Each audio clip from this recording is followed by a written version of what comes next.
That did not participate were Jordan Morgan and Carrington Valentine. Limited were Kenny Clark, Josh Jacobs, Elton Jenkins, Tucker Kraft, Jordan Love, Josh Myers, Jaden Reed, Zach Tom, and Rasheed Walker.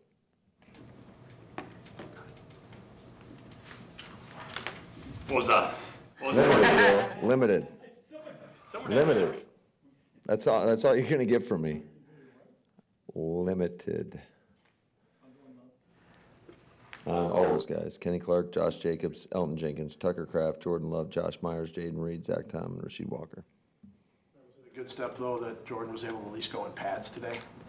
Yeah, I think every day is a good day for him to get out there and be out there with his teammates. And same as every week, we'll give him up till kickoff or 90 minutes.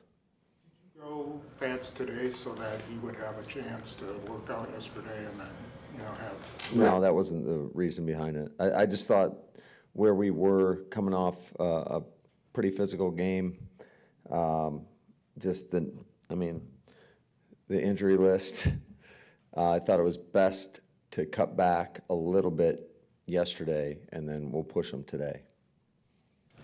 And as much as I enjoy this cat and mouse game, how much does it matter if a quarterback gets team reps in a week in which he's going to play or not? Well, I think it always matters. Everything you do matters. So in a perfect situation, your starting quarterback gets as many reps as possible.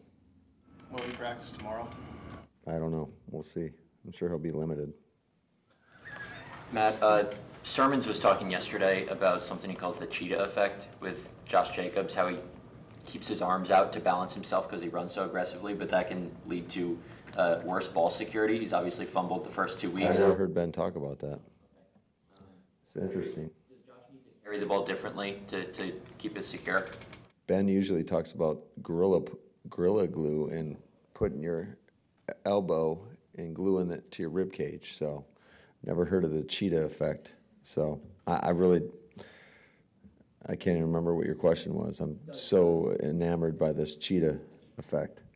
Josh Jacobs need to carry the ball differently to avoid some of these. I think a lot of guys can get loose with the ball in open field. It's just what do you do around contact? I mean, I think one of the best was Sean McCoy. I mean, he was all over the place with the ball, but he didn't fumble very much. And so I think every runner's a little bit different. Every ball carrier's a little bit different. But you gotta make it a priority is our thing around here, because we know there's not many things more important than the ball.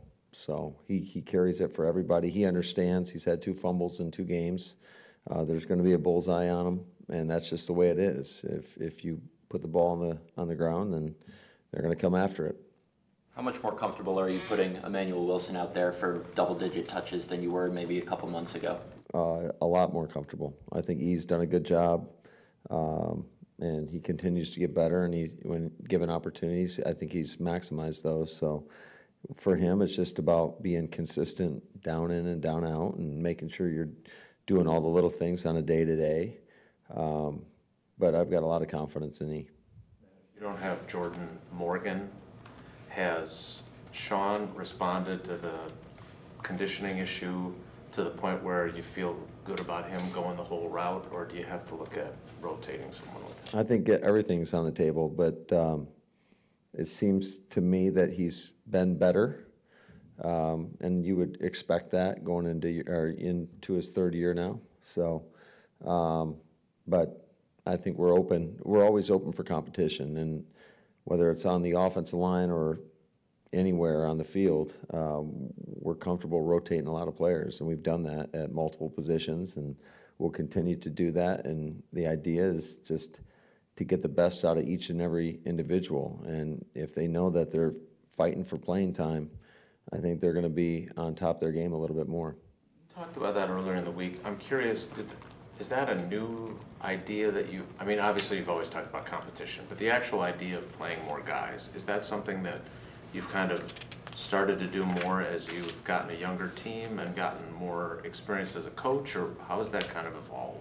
I think you got to have the people that you trust in order to put in there, and I think we have probably a deeper roster than we've had.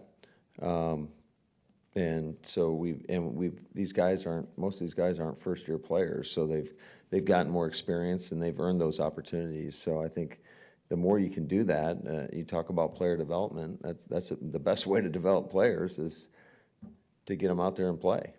I'm not sure there's a lot of punters in this league that could be qualified as an actual weapon, the way that Daniel was last week. Does it change the way you strategize a game, you approach a game when you have one of those guys at that position? I wouldn't say that necessarily, no. I mean, it potentially could if you're facing some adverse conditions or just however the flow of the game is. But going into it, I would say no. It's just nice to know that when you need a guy to go flip the field, you got a guy. So it's not like you're any less willing to go for it on fourth down because you got this punter that can put him in, can put him in the spot.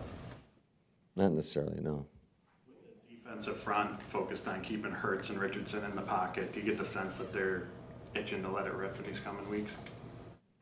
Yeah, I think every game. I think you got to be careful with Will Levis too. I mean, I mentioned to somebody the other day about those.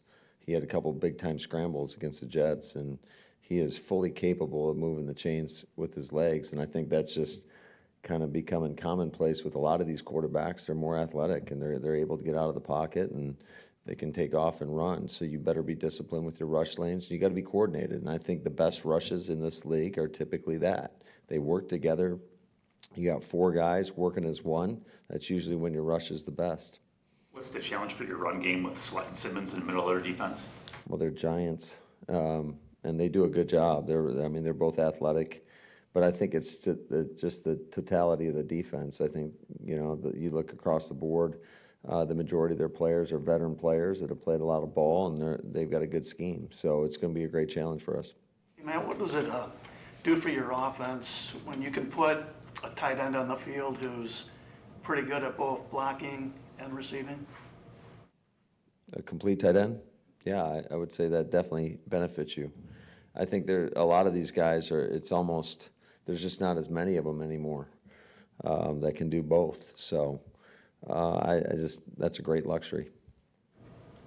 Now, what do you think it is about Tucker? Because when you look back at the beginning of last season, right, he didn't play much at all as he was transitioning, and now it's like his arrow has been at a very high vertical angle. What has changed with him? Well, I think it's just he's learned the game and he's gotten acclimated to this level. I mean, I don't care going from where he came from to the NFL. That's a large jump. It's a big jump wherever you go to college, but especially at South Dakota State, and it takes time for these guys, and some guys pick it up faster than others. But I think it's just a credit to him and just his approach. He loves ball, and he gets better every day. He works his tail off. He works it off in the weight room and on the practice field, in the meeting room. I think John Dunn does a great job with those guys. And we had competition. I think that, again, with him and Luke and Ben Sims, it's just all those guys are pushing each other to get better each and every day. And I think when given the opportunity last year, I know Luke was kind of led us in snaps at that position until he got banged up, and Tuck took advantage of it, and he's done a great job with it. Not that you wouldn't be working on it regardless, but is it too early to be concerned about the red zone offense just because it's just so few opportunities and numbers can get skewed pretty quickly one way or the other? Oh yeah, we had a long discussion about that last night in terms of you always go back and you evaluate, and when I look at it, we've had a lot of opportunities that we have not capitalized on, and some of it was self-inflicted, and some of it, the defense played a play the right way. But in order to get better in the red area, we got to stop having penalties in the red area. We've had way too many mistakes and missed stops when we've been down there. So we're going to continue to work hard on that and grind at the details. But we've got to go out there and execute much better. Two more, please. Have you seen a technique issue with Rasheed Walker on some of those holds, or it just holds? Absolutely. Usually it comes down to technique.